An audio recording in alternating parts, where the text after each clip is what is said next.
এখনের তো হাড্ডা হাড্ডা টপিক হচ্ছে যে বোনেদের মধ্যে ভালোবাসায় ফাটল, আগুন লেগে গেছে বোনেদের ভালোবাসায়। কিন্তু হাজার আগুন লাগবে, এখন বোনেদের মধ্যেও লড়াই চলছে। বোনেদের বরেরা তো এর মাঝে এসে দাঁড়ায়নি এখনও। তারপরেও আজকে এই যে দালাল বারবার বলছে যে নিঃস্বার্থ ভালোবাসা, নিঃস্বার্থ ভালোবাসা। আচ্ছা বলো তো, নিঃস্বার্থ ভালোবাসা যদি হয়ে থাকে এত তাড়াতাড়ি এই মুহূর্তে, ঠিক আছে বনে বনে হচ্ছে, বাকযুদ্ধ হচ্ছে, লড়াই হচ্ছে, ভিডিও টু ভিডিও হচ্ছে, সব মানছি, কিন্তু বোনের বরেরা তো কোনো দোষ করেনি। তাহলে আজকে দালালের কমেন্ট সেকশানে দালাল যদি সতীলক্ষ্মী হয়ে থাকবে, যদি দালাল ভীষণ ভালোবেসে থাকবে, দালালের মানে একদম মানে মাটির মতো হৃদয়, ফুলের মতো নরম কোমল মানে হৃদয় যদি থাকবে, তাহলে সেই রকম হৃদয় নিয়ে এরকম কমেন্টে লাভ রিয়াক্ট দেওয়াটা কি চলে? হ্যাঁ, আমি তো কমেন্টটা পড়ে শোনাই তোমাদের। দালালের একজন ভিউয়ার, চন্দনা দাস বলে একজন ভিউয়ার কমেন্ট করেছে যে মালকিনের বরের কথা বাদ দাও, ওটা একটা পুরুষ, ঠিক এরকম ওটা পুরুষ নাকি, বাদ দাও তো। কিন্তু দালালের বরের নামটা নিয়েছে, দিয়ে বলেছে ও সত্যি খুব ভালো ছেলে, মানে তোমার বর সত্যি খুব ভালো ছেলে, তুমি আর কিছু বলো না, সবাই এটা নিয়ে খিল্লি করতে বসে যাবে, তুমি এমনভাবে নিজেকে রাখো যেন কিছুই হয়নি, দিয়ে উড়িয়ে দাও, ফু দিয়ে উড়িয়ে দাও।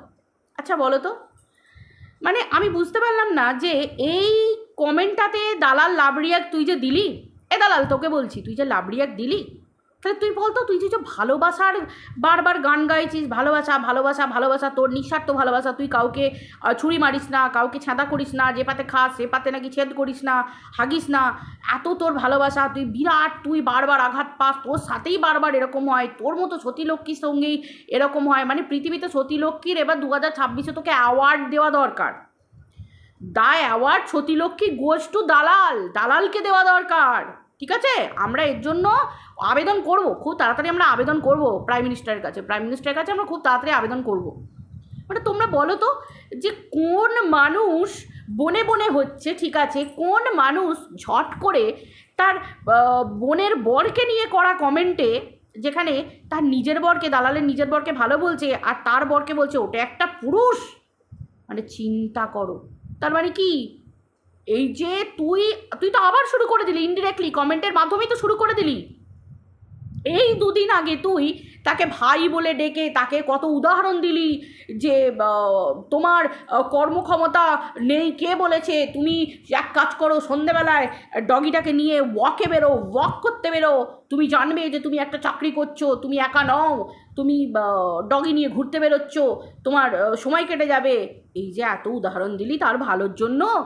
এই যে দুদিন আগে পর্যন্ত তাদের মানে একদম লেজ ঘুরিয়ে মানে একবারে ঘুরঘুর করে তাদের পায়ের তলায়, দুদিন আগে তো মানে একবারে মানে কি পোষ্য, ওটাকে ভালোবাসা বলে না, ওটাকে বলে পোষ্যগিরি, ওটাকে বলে মাথা বিকিয়ে দেওয়া। কেন গেছিলিস, কী জন্য গেছিলিস তুই জানিস, তুই হাজার বলতে পারিস যে তোর স্বার্থ নেই, তোর ভিউজের স্বার্থ নেই, তাই বুঝি ভিউজের স্বার্থ নেই, চ্যানেলের স্বার্থ নেই, হ্যাঁ চ্যানেলের স্বার্থ নেই, ভিউজের স্বার্থ নেই কেন রে? যখন তোর মালকিনকে তোমরা বন্ধুরা চিন্তা করো, যখন ওর মালকিন ওকে একদম দৌড় করিয়েছিল, মানে কোনখানে লিগালি দৌড় করিয়েছিল, তখন না ওর সাথে আমার কথা হতো, তখন কিন্তু আমি ওর পাশে থেকে ভিডিও করতাম যে না থাক, সবাই লাত মারছে, চলো একটু পাশে থেকে মানুষটাকে একটু, কিন্তু না, সাংঘাতিক কাল সর্প বলি না, দালাল হচ্ছে সেই কাল সর্প। আমরা ওকে ওর পাশে থাকার জন্য যে চলো ঠিক আছে, সত্যিই তো ও তো একা দোষী নয়, দোষী তো সেও, মালকিনও তো দোষী, মালকিনও সমদোষী, ঘর পুড়েছে মালকিনের, ঘর ছেলেছে মালকিনের, সে ঘটনা ঘটিয়েছে, সে যাত্রাপালা ঘটিয়েছে, এবারে তো কন্ট্রোভার্সি ক্রিয়েটার, একে হায়ার করেছে, এর কাঁধে মাথা রেখেছে, একে যতটুকু বলতে বলেছে, যাই হোক দোষ দুজনেরই আছে, কিন্তু দুজনের তো আছে, সেটা তো দুজনের ঘাড়ে সমানভাবে নিতে হবে, তাহলে শুধুমাত্র দালালকে লিগালি দৌড় করাচ্ছে কেন? এই ব্যাপারে ওর পাশে ছিলাম, কিন্তু চিন্তা করো আমি ভিডিও করতাম ওর পাশে থেকে, তখন তোর সাথে আমার ফোনে কথা হতো, কিন্তু ও সরাসরি একদম কোথায় গেল না, ওর মালকিনের সাথে টাই আপ করার জন্য মাথাটাকে বিকিয়ে দিতে গেল। আমি তার গুণাক্ষরেও টের পেলাম না যে কখন কি হলো, কখন গেল, কিন্তু মাঝে মাঝে একটা কথা বলতো, আর কন্ট্রোভার্সি করব না, আর কন্ট্রোভার্সি করব না, এবার ব্লগিংয়ে ঢুকবো, এবার নতুন কিছু করব, কন্ট্রোভার্সি ছেড়ে দেবো, কন্ট্রোভার্সি ছেড়ে দেবো। আমি বলতাম তাই, কন্ট্রোভার্সি ছেড়ে দেবে? কেন ছেড়ে দেবে কন্ট্রোভার্সি, কিসের জন্য? আমি জিজ্ঞাসা করতাম, কিন্তু আমি বুঝতে পারিনি ওর প্ল্যানিংটা এরকম ছিল। কিরে মিথ্যে কথা বলছিস? বল, আমার কাছে প্রমাণ আছে, আমার কাছে প্রমাণ আছে। কিন্তু এই যে কন্ট্রোভার্সি ছেড়ে দেবো, কন্ট্রোভার্সি ছেড়ে দেবো বারবার আমার কাছে ঘ্যান ঘ্যান করতিস, তোর মাথায় যে সবসময় চলতো যে তুই যাবি, তুই দায়িত্ব নিয়ে তোর মালকিনকে তুই ভারভ্যালি একটা করে বস্ত্র খুলেছিলিস, যেমন বস্ত্র পরাবার জন্য গেছিলিস, কাঁধে মাথা রাখার জন্য, তো সেই রকমভাবে গেছিলিস, তাকে ধাক্কা দিয়ে, এদিকে দেখ সম্পর্ক, দেখ সম্পর্ক, দেখ মানুষ কেন থুতু মারবে না তোদের সম্পর্কে। তুই মালকিনকে বোন বলছিস, সে তোকে দিদি বলছে, অথচ তুই মালকিনকে মানে ঘরের মধ্যে ঢুকিয়ে দিলি, দিয়ে বাইরে তুই পাহারা দিলি। তুই কেমন বোন কেমন দিদি, মানে বুঝতে পারছিস তো তোদের সম্পর্কটা কীরকম ধরনের? ঠিক আছে, তাকে খারাপ কাজে ধাক্কা দিয়ে দিলি, তারপর যখন তাকে তার যাত্রাপালার নায়ক যখন নায়িকাকে মেনে নিল, তখন তোর ঝাল লেগে গেল, তোর ইগোতে ঠেস লাগলো। কেন না, তোকে কেন ফোন করছে না? তুই দরজা বন্ধ করে দিয়ে তুই পাহারা দিচ্ছিলিস, সেটা নায়ক জানার পরে তোকে কখনো ঘরে ঢোকায়? কিন্তু তুই সময় দিলি না তাদের, তুই শুরু করে দিলি তোর বোন কাম মালকিনের বস্ত্র একটা করে ভারভ্যালি হরণ করতে বসে পড়লি, তারপর তোকে লিগালি ছোটালো। তখন তুই কি করলি? তোর মাথায় দুটো চললো, ভিডিও করছিস কিন্তু তুই কিন্তু তখন তোর এই বোন কাম মালকিনকে নিয়ে কিন্তু তুই ভিডিও করছিস, তখন রীতিমতো তার বস্ত্র হরণ করেই চলেছিস, রেকর্ডিং, ভিতরকার খবর সব দিয়ে যাচ্ছিস, মানে তাকে আবার পুনরায় তুই তাকে বস্ত্র হরণ করে দিলি। কিন্তু তোর মাথায় চলছিল কি, কিভাবে মালকিনকে আমাকে ডাউন করেছে, মানে মালকিন আমাকে ডাউন করেছে, আমাকে লিগালি দৌড়ানো করিয়েছে, আমি ওর ঘরে ঢুকবো, ছুঁচ হয়ে ঢুকবো, ফাল হয়ে বেরোবো। তোর তখন বুদ্ধিতে ভেজাতে ওটা চলছিল। তখন তুই কি করলি? তুই তখন বললি, দেখ তুই আমাকে বিবস্ত্র করেছিস, আবার মানে তুই আমাকে তুই ছোটানো করিয়েছিস, তোকে আমি দেখ আমার ঝুটা অশ্রু দিয়ে তোকে গলাবো, তোর ঘরে ঢুকবো, আবার তোর কাছ থেকে সমস্ত ইনফরমেশান নেব, আবার তোকে আমি বিবস্ত্র করব। তাই তো মাঝখান থেকে তোর আমি ফায়দা তুলবো, ফায়দা, যেটা হচ্ছে মালকিনের সাথে এই বোন দিদির সম্পর্ক, প্লাস হচ্ছে বিজনেস আইডিয়া। কেন কন্ট্রোভার্সি ছেড়ে দেব? দেখ ঠিক বলছি কিনা, দেখ আমার কাছে কিন্তু প্রমাণ আছে, আমি প্রমাণ নিয়ে কথা বলছি। যদি দরকার পড়ে যে আমাকে যদি মিথ্যেবাদী প্রমাণ করিস, তাহলে কিন্তু আমি তখন প্রমাণটা দিতে কিন্তু বাধ্য হব সোশ্যাল মিডিয়াতে। যদি আমাকে আবার মিথ্যেবাদী প্রমাণ করার চেষ্টা করিস, সেই যে একবার মিথ্যেবাদী প্রমাণ করার চেষ্টা করেছিলিস না, ওই যখন দেখলি আমার কাছে তো আমি তো একটা সময় এক দেবো বলেছিলাম, তার বেশি তো আমার ক্ষমতা নেই, তার মানে আমার ভালোবাসার জোর নেই, তাই তো এর কাছে কিছু পাওয়া যাবে না, চল ফট, এর কাছে কিছু পাওয়া যাবে না।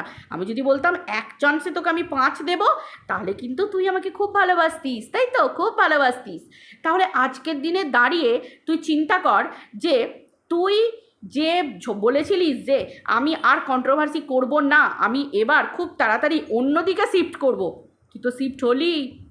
তুই মালকিনের সাথে সম্পর্ক করলি হাতে পায়ে ধরে, এবং তারপর কি করলি?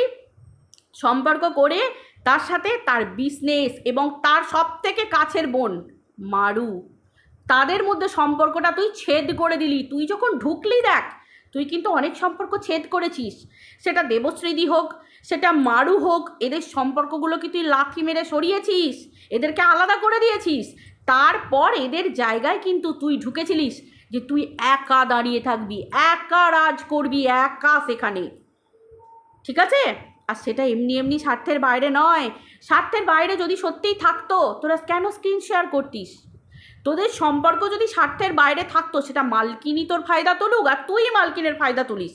কেন ব্লগ ভিডিওতে দেখাতিস যে মালকিন তোদের বাড়ি এসেছে, খাসির লাল লাল ঝোল করেছিস, তারপরে এই যে খাসির লাল লাল ঝোলের কথা বলছিস, এই তো দেখ না, মালকিন তো তোকে নিয়ে কোনো কথা বলেনি।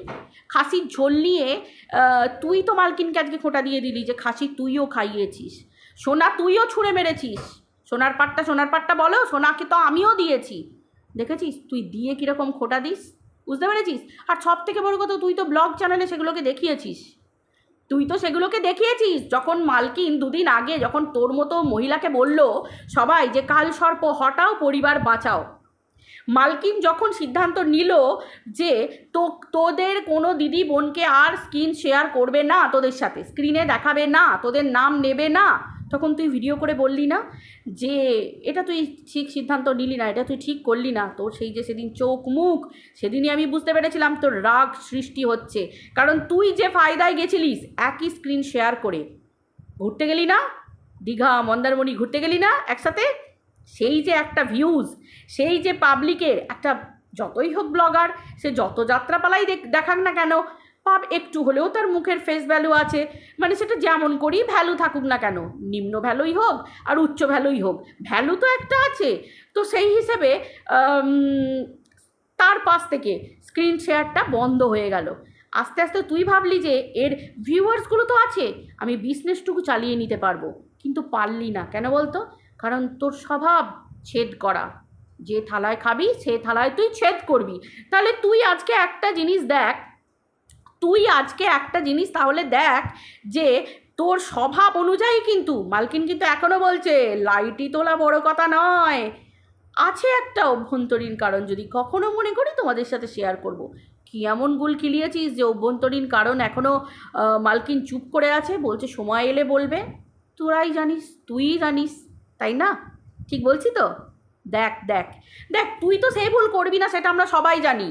এই যে তুই বলছিস মারুর বিজনেসের কথা, যে মারু যেহেতু, তুই তো ভালো করেই জানিস, মারু যেহেতু কি বলে মালকিনকে বলেনি বিজনেস শুরু করবে, সেটা নিয়ে মালকিনের অভিমান হয়েছে, এবং অভ্যন্তরীণ কারণে, এখনও বলছে মালকিন অভ্যন্তরীণ কারণে মারুর সাথে সম্পর্ক শেষ হয়েছে। তুই কি আর সেই ভুল করবি? সেগুড়ে বালি, তুই তো জানিস, বুঝে গেছিস, তুই তো একদম ভালোভাবে চলবি। তুই সেই জন্য কী করলি? তুই সেটাও ডিক্লেয়ার করলি কেমন কেমন মানুষ তুই, দেখ কীরকম, দেখ তুই সেই ফন্দিটাও এটা রাখলি, পাবলিককে বললি যে ভুল মারু করেছে সে ভুল আমি করিনি, আমি সবার কাছে পারমিশন নিয়েছি। কিরে, তুই যে কন্ট্রোভার্সি ক্রিয়েটার, তুই যে বলিস তোর মেরুদণ্ড আছে, তোর মেরুদণ্ডের কোনো জোর নেই। তুই বলছিস নিজের টাকায় বিজনেস করবি, তুই নিজের টাকাতে নিজের কপালে নাকি ভাত জোটে, নিজের কপালে নাকি খাবার জোটে, সোনা জোটে। তাহলে সবই যখন নিজের কপালে জোটে তখন তোদের তো পারমিশন নেওয়ার প্রয়োজন হয় কেন? তার মানে তোরা সিন্ডিকেট করে চলিস, দল নিয়ে চলিস, দলের সবার মন রক্ষা করে তোদের চলতে হয়, না হলে তোরা কেউ সোনা ছুঁড়ে মারবে না, কেউ মাল্লু ছুঁড়ে মারবে না, তাই তো? তার লোভে তোরা এত লোভী। আর মালকিন দেখো দেখো দেখো দেখো দেখো তোমার বুনু, তুমি কীরকম ঘরে দুধ কলা দিয়ে কালসর্প পুষেছো দেখো, তোমার সাথে হচ্ছে, তোমার হাজব্যান্ড পর্যন্ত চলে গেছে। একটা সময় তো তোমার এই বুনুই বলেছিল, তোমার এই সোনা বুনুই তো, সোনাদীপ ভাই তো বলেছিল যে তোমার কি বলে এই পোষ্যটাই বলেছিল যে তোমার হাজব্যান্ডের কি ক্ষমতা কর্মের বা অন্য কিছুর অক্ষমতা ক্ষমতা, সেগুলো কিন্তু সেই ডিক্লেয়ার করেছিল, তবেই কিন্তু পাবলিক জেনেছিল। আর আজকে দেখো, ওটা কি পুরুষ? মালকিনের বড় একটা পুরুষ নাকি? ওটা কি একটা পুরুষ?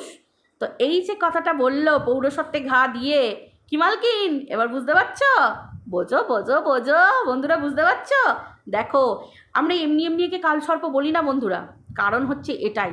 আর তোমরা একটা জিনিস লক্ষ্য করে দেখো, এই দালালের একচেটিয়া 120, 25 বা 30টা একটা ভিউয়ার আছে, ওর একটা ফিক্সড ভিউয়ার আছে। সেই ভিউয়ারগুলো না প্রত্যেক মুহূর্তে এই মানে যখন যার সাথে হবে, সেটা কিমা মাসির সাথে হোক, ওয়াইটির দাদার সাথে হোক, বা অন্য কারোর সাথে হোক। এখন দেখো সবাইকেই, যখন ওয়াইটির দাদার সাথে সম্পর্ক ছিল তখন ওয়াইটির দাদাকে গিয়ে কী ভালো ভালো কমেন্ট করতো। এখন যখন ওয়াইটির দাদার সাথে একটা চটকে গেল সম্পর্ক, মানে চটকে দিল সম্পর্ক এই দালাল, এই ধান্দাবাজটা, তো এই ফেরেববাজটা, যখন, কারণ ও বলেছে যে শয়তানকে শয়তান, বদমাইশকে বদমাইশ বললে ও নাকি রাগ করে না, কারণ ও বলে, সেই জন্য এই ঢপবাজকে ঢপবাজ, ফেরেববাজকে ফেরেববাজ, ধুরন্ধরকে ধুরন্ধর, হ্যাঁ এই রকম ধরনের, মানে ফেরেববাজটা যখন যার সাথে সম্পর্ক রেখেছে, তখন এই ধরনের কিছু চাটা পাবলিক আছে, এই 110টা 20টা কি 25টা, এরা গিয়ে গিয়ে প্রত্যেকের কাছে তখন কি ভালো কি ভালো, মালকিনকে কি ভালো কি ভালো, তোমাদের সম্পর্ক কি সুন্দর কি সুন্দর, বাবরে বা, মানে হরিনাম লোকে এতবার জপে না। যদি এই মানে নরকের কিটগুলো, মানে দালালের যে কটা ভিউয়ার আছে, এই নরকের কিটগুলো যদি সত্যি সত্যি হরিনাম জপতো না, সত্যি বলছি আজকাল ওরা পুণ্যি কামিয়ে নিত। আর গিরগিটির থেকেও ভাই রং বদলায়। গিরগিটি এদেরকে দেখলে না বলবে আমি বেঁচে থাকতে চাই না, আমার বেঁচে থাকার ইচ্ছা চলে গেছে, আমি এক্ষুনি ফুটে যাব, গিরগিটি পর্যন্ত বলবে। আবার দেখো, যেই একটুখানি ফাটল ধরলো সম্পর্কের মধ্যে, আগুন লেগে গেল, সঙ্গে সঙ্গে দৌড়ে চলে এসেছে, আবার এসে ওই মালকিনের বর থেকে শুরু করে মালকিনের 14 পুরুষ থেকে শুরু করে, আজকে তো দেখলাম একটা কমেন্টে মালকিনের মাকে নিয়ে পর্যন্ত বলছে। মানে এরা না, মানে এই এই যেমন দালাল তেমনি দালালের ভিউয়ারগুলো, বিশ্বাস করো ওই 120-25টা ভিউয়ার, আমি ওই পার্টিকুলার ওই কজনের কথা বলছি, বিশ্বাস করো এদের মতো কোনো মানে কি বলবো, মানে জঘন্য মেন্টালিটির মানুষ নেই। বলছি না, গিরগিটি পর্যন্ত বাঁচতে ইচ্ছা করবে না এদের কমেন্ট দেখলে। মালকিনের পিণ্ডে চটকে দিচ্ছে পুরো একদম। 2 দিন আগে মালকিনের কাছে গিয়ে গিয়ে গুণগান গাইছিল, আর আজকে দেখো কি সুন্দর জড়ি, কি সুন্দর জড়ি। আজকে যেই তাদের মনিবের মানে দালালকে নিয়ে ভাঙন ধরে গেছে, এখন দেখো মালকিনের বর হ্যানা ত্যানা, এই 2 দিন আগে মালকিনের বর মালকিনের পরিবারে সবাইকে নিয়ে গুণগান করছিল, আর আজকে দেখো চুমু চারটি দেওয়ার পরে আজকে দেখো বলছে এটা পুরুষ।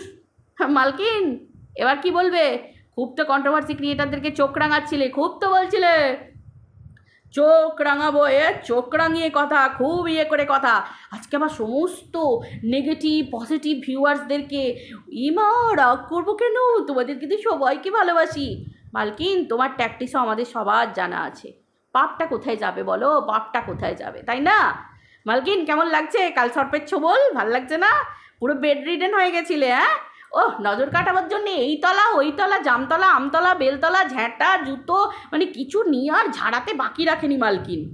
এখন মালকিনের যে ভিউজ কমে যাচ্ছে, সেটা এফবি হোক এখান হোক, যেখানেই ভিউজ কমে যাক, মালকিন এখন তেড়ে ফুড়ে উঠেছে একদম। মালকিন তো এখন আমার নতুন নতুন মনে পড়ছে যে শুধু সিঁদুর পরলেই সতী হওয়া যায় না, স্ত্রী হওয়া যায় না, স্ত্রী হতে গেলে স্ত্রী ধর্ম নিয়ম কর্তব্য সব কিছু পালন করতে হয়, তাই তো এতদিনে মনে পড়ছে। চলো সেগুলো না হয় পরের কথা পরে, কিন্তু কি মালকিন কেমন লাগছে? ভাল লাগছে না? খালকেটে কুমির এনেছিলে, বলেছিলাম না ছেদ করবে। খুব ওয়াইটির মেল ক্রিয়েটার সাবধান করতে গেছিল, ওয়াইটির মেল ক্রিয়েটার বলেছিল যে এদের থেকে সাবধান, ভিডিওগুলো প্রাইভেট করাও, উল্টে তাকে দৌড় করিয়েছিলে, ছুটিয়েছিলেন। হ্যাঁ, এত নীচ পথে তাকে ছুটিয়েছিলেন, নীচভাবে। হ্যাঁ, ওপরে একজন বসে আছে, সব কিছুর সে হিসেব নিচ্ছে। চোখের জলের দাম আর অসৎ পথে করা কাজ ভগবান ঠিক ঠিক সবাইকে চিনিয়ে দিচ্ছে। আজকে খেয়ে গুল খিলাচ্ছে, যেমন মালকিন তেমন তার পোষ্য, দুজনেই দুজনকে ব্যবহার করেছে। কেমন দিচ্ছে? যাকে পোষ্য করে পুষেছিলে সেই তোমাকে ছেদ করছে। যাকে 2 দিন আগে স্ক্রিপ্টে লিখতে হয়েছিল আমার মাননীয় দিদিকে চুমু খেয়েছে, হামু খেয়েছে, আদর করেছে, জানেন ঠাকুরমশাই, বামন ঠাকুর 2 দিন আগে বলেছিলে না? আর আজকে সেই পোষ্য, সেই মাননীয় পোষ্যই আজকে বলছে যে মালকিনের বরের ওটা একটা পুরুষ, সেখানে লাভ রিয়াক্ট দিচ্ছে। ওপরে একজন বসে আছে, ভাই তুসি হো। ঠিক আছে চলো বন্ধুরা, জমে ক্ষীর। ইউটিউব এখন আগুন গরম, যে যত পারো ভিডিও করো, জুতো মারো, 2 জনকেই জুতো মারো, পাট্টাপাট মারো, পাট্টাপাট, কারণ অলরেডি দুজনকে জুতো মারছে কমেন্টে লাভ রিয়াক্ট দিয়ে। আজকে দালালের কমেন্টটা পড়লাম, কালকে আবার মালকিনের কমেন্ট পড়বো। মালকিনও কম জোতাচ্ছে না, তবে দালাল একটু এক্সট্রিম লেভেলে জোতাচ্ছে মালকিনকে। মালকিন চুপ করে আছে, মেনে নেবে? ছি। মালকিন তোমার স্বামীকে নিয়ে বলছে, ইস ছি, এটা আমরা মেনে নিতে পারছি না।